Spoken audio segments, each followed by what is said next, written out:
प्यारे बच्चों नमस्कार। मैं हूं सत्येंद्र सर और आप सभी के सामने फिर से हो चुका हूं आज के सेशन में तैयार। वो ऊर्जा, वो प्यार और वो आपके अच्छे खासे कमेंट फिर आज मुझे मोटिवेट किए। अभी जस्ट हम पढ़ा के छूटे, पूरे दिन पढ़ाया, लेकिन फिर भी मैंने कहा नहीं, आपके लिए कुछ बनाऊंगा और अच्छा। तो आज हमने CFTRI को और ICMR को पकड़ लिया है और इन दोनों की एक व्यवस्थित आपको कंटेंट मैं देने चल रहा हूं। तो आप सभी तैयार हो जाइए इस सेशन को, और वही प्यार जो अभी तक आपने मुझे दिया, अच्छा खासा कमेंट, ऊर्जावान कमेंट। और एक बात आपको बता देते हैं, आप लोग बहुत गलत जवाब भी दिए हैं, इस चीज का ध्यान रखना। हो सकता है कि आपके नॉलेज में वही हो, तो आप सुधार करिएगा। जैसे प्राथमिक स्वास्थ्य केंद्र 30,000 की आबादी पर होता है, असंतृप्त और संतृप्त वसा का अनुपात 2:1 का होता है मोटापा को कम करने के लिए, लेकिन आपने ऐसा कुछ नहीं किया। ये बात आपको बता रहे हैं कौन? आपके अपने सत्येंद्र सर। तो सेशन अच्छा लगा करिए तो जरूर टिप दिया करिए, लाइक शेयर एंड सब्सक्राइब। दोस्तों को भी अपने बताइए कि चलिए सर जी के एग्जाम दर्शन पर। तो आइए हम आप सभी को पुनः लेके चलते हैं। आज बात करूंगा CFTRI, भारतीय संस्था है, मतलब राष्ट्रीय संस्था है। इसने कहा कि सर पूरा नाम सेंट्रल फूड टेक्नोलॉजिकल रिसर्च, ध्यान दें, टेक्नोलॉजिकल रिसर्च रिसर्च इंस्टीट्यूट, केंद्रीय आहार तकनीकी अनुसंधान परिषद है, और इसकी स्थापना होती है 1950 में मेरे भाई इस संस्थान की स्थापना हो जाती है। कहां पर होती है? मुख्यालय में। उद्देश्य था खाद्य पदार्थों को लंबे समय तक कैसे सुरक्षित रखा जाए, इस उद्देश्य से इसकी स्थापना होती है। बात वहीं पर मेरे बच्चों कि सस्ता एवं सुविधापूर्ण पौष्टिक तत्व कैसे उपलब्ध कराए जाएं, ये इसका मुख्य उद्देश्य था। पोषण सुरक्षा को बढ़ावा देना उद्देश्य था। कृषि उत्पादों की मूल्य में संवर्धन देना भी इसका उद्देश्य था। और इस बात से आप पीछे नहीं जा सकते, क्योंकि आपके लिए CFTRI बहुत बड़ा काम किया। LT एग्जाम में भी अभी आया हुआ था। देखिए, CFTRI के विभाग, 7 विभाग की चर्चा। जीव रसायन एवं व्यवहारिक पोषण नंबर 1, चावल दाल तकनीकी अनुसंधान 2, बेकिंग और कॉन्फेक्शनरी जिसमें केक और बिस्किट 3, फल एवं सब्जियां तकनीकी अनुसंधान 4, जीवाणु विज्ञान 5, घरेलू एवं अन्य चीजों पर नियंत्रण 6, प्रोटीन टेक्नोलॉजी 7। ये किसके कार्य चल रहे हैं सर? CFTRI के। वहीं मैं जब इसके आगे बढ़ता हूं बच्चों, तो CFTRI के 3 प्रमुख उत्पाद भी हैं। बोले कौन कौन से? बाल आहार, इसी पर क्वेश्चन आया था, माल्ट युक्त भोजन, नहीं आया था क्या LT एग्जाम में? भूल गए क्या? नहीं भूलना है। तो 3 में ये हैं और बहुउद्देशीय आटा। देखिए राष्ट्रीय योगदान क्या है? मध्याह्न भोजन योजना, MDM, आप सभी जानते ही होंगे, और मुझे इसका आंसर भी देना है। क्या देंगे कि MDM की शुरुआत भारत में कब होती है? क्या कहा मैंने? MDM यानी मिड डे मील। तो मिड डे मील की शुरुआत भारत में कब होती है, ये मुझे आप ऑफलाइन कमेंट करके जरूर बताइएगा, क्योंकि मैं इसी बहाने आपको टटोल लेता हूं कि आप कितनी तहमे हैं।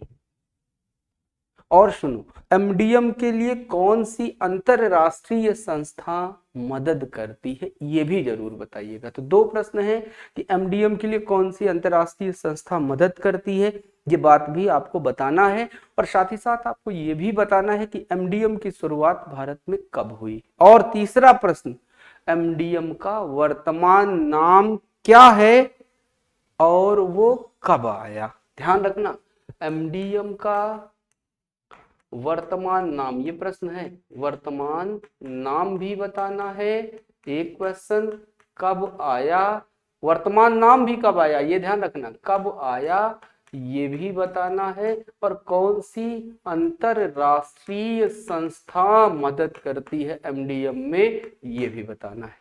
इतने क्वेश्चन हैं, ठीक है? ये जरूर से जरूर तुम्हें बताना।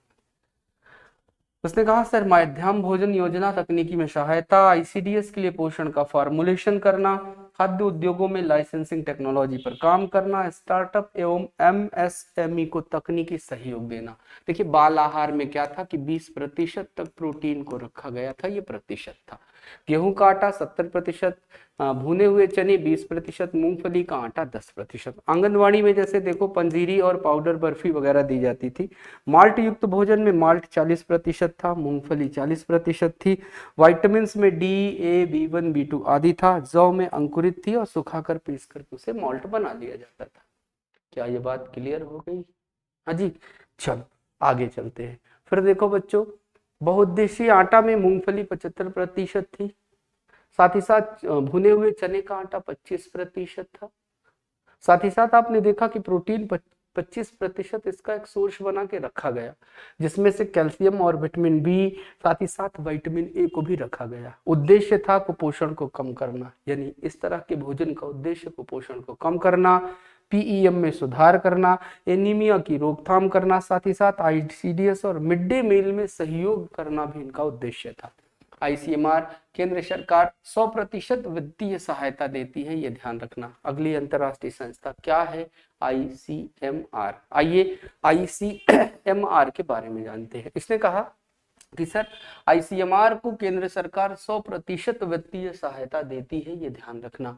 इसने पूछा कि पूरा नाम Indian council of medical research या भारत की सर्वोच्च जैव चिकित्सा अनुसंधान है। बड़ा अच्छा पॉइंट है, भारत की सर्वोच्च जैव चिकित्सा अनुसंधान के रूप में जानी गई।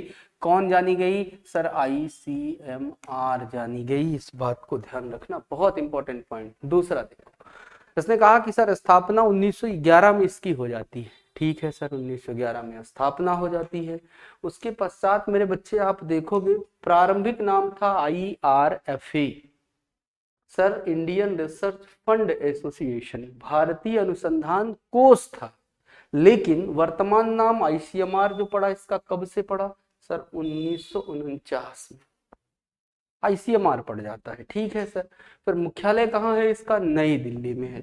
प्रशासनिक नियंत्रण स्वास्थ्य एवं परिवार कल्याण मंत्रालय, इसका मतलब है कि सर ये स्वास्थ्य एवं परिवार कल्याण मंत्रालय के थ्रू काम करती है, यानी ये स्वास्थ्य एवं परिवार कल्याण मंत्रालय के अधीन कार्यरत है। क्या ये बात स्पष्ट है? दूसरा मेरे बच्चों, उद्देश्य था भारत की स्वास्थ्य समस्याओं पर कार्य करना, इनका उद्देश्य था। साथ ही साथ जैव चिकित्सीय अनुसंधान को बढ़ावा देना भी इनका उद्देश्य था। अब मेरे बच्चों मैं बात को थोड़ा बढ़ाऊंगा, और फिर मैंने कहा दूसरा संक्रामक एवं असंक्रामक रोगों की रोकथाम हेतु वैज्ञानिक समाधान को विकसित करना भी आईसीएमआर का उद्देश्य था। वहीं बच्चों पोषण मातृ एवं शिशु स्वास्थ्य महामारी विज्ञान के में साक्ष्य पर आधारित नीति को तैयार करना भी इनका उद्देश्य था। मेरे बच्चों राष्ट्रीय स्वास्थ्य कार्यक्रम को वैज्ञानिक आधार देना भी इनका उद्देश्य था। किसका? आईसीएमआर का। चूंकि हम पढ़ किसके बारे में रहे? इंटीग्रेटेड चाइल्ड डेवलपमेंट सर्विस के बारे में पढ़ रहे हैं।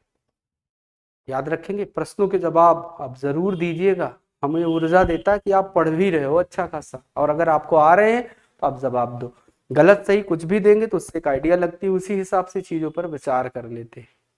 फिर देखो नोट में लगाया कि यह एनआईएन, WHO और यूनिसेफ के साथ मिलकर के कार्य करती है। यानी आईसीडीएस किसके साथ कार्य कर रही है? एनआईएन, ध्यान देते चले, WHO और यूनिसेफ के साथ मिलकर के कार्य करती है। ठीक, और कार्य में क्या है? रोग नियंत्रण अनुसंधान का, पोषण एवं सार्वजनिक स्वास्थ्य जैसे RDA का निर्धारण करने का काम कर रही है। कौन? आईसीएमआर। बात समझ में आ रही हमारी? एक चीज। दूसरा इसने कहा एनीमिया, पीईएम का नाम सुना होगा, पर राष्ट्रीय सर्वेक्षण का भी काम करती है और गाइडलाइन का निर्माण भी करती है। और इनके द्वारा मेरे बच्चों ना पुस्तकें भी दी गई। कौन कौन सी पुस्तकें हैं? जरा ध्यान दीजिएगा। इनकी जो पुस्तकें हैं, जो महत्वपूर्ण पुस्तकें जो व्यक्ति के स्वास्थ्य के लिए लाभकारी सिद्ध हुई, वो डाइट एटलस ऑफ इंडिया पहली, न्यूट्रिशन एटलस ऑफ इंडिया दूसरी, न्यूट्रिशन ऑफ इंडिया तीसरी, एनर्जी मेटाबॉलिज्म आपकी चौथी। आईसीएमआर कुल 9 पुस्तकों को प्रकाशित करता है। इस तरह से आईसीएमआर ने हमारे लिए क्या किया? हमने एक आधारभूत जानकारी आपको ICMR से भी जोड़ करके दे दी। अब हमारी अगली कड़ी में हम लोग क्या पढ़ने वाले हैं, ICAR। तो जरा मुझे ध्यान रखना, आपका अंतिम प्रश्न आज का कि ICAR का पूरा नाम क्या है। क्या कहा मैंने, ICAR का पूरा नाम क्या है ये बताना है। साथ ही साथ इसकी स्थापना कब हुई। 5 प्रश्न हमने आपको दिए, प्रश्न अगेन सुन लें। MDM भारत में कब से शुरू होता है ये ध्यान रखना है, और MDM का वर्तमान नाम क्या है ये बताना है, और MDM का वर्तमान नाम कब से आया ये भी बताना है। 3 उधर 2 इधर, ICAR का पूरा नाम, साथ ही साथ ICAR की स्थापना कब होती है। और आई होप कि ये बात आप सभी को बहुत अच्छी लगी भी होगी।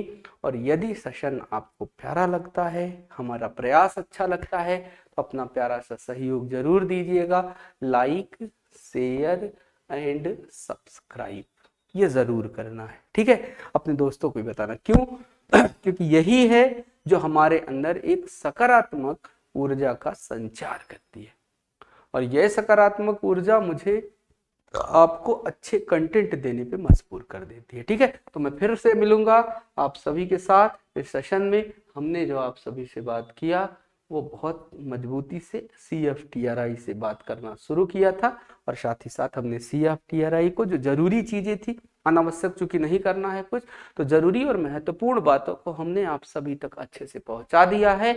आई होप कि आप हमारे प्रश्नों का आंसर भी जरूर देंगे।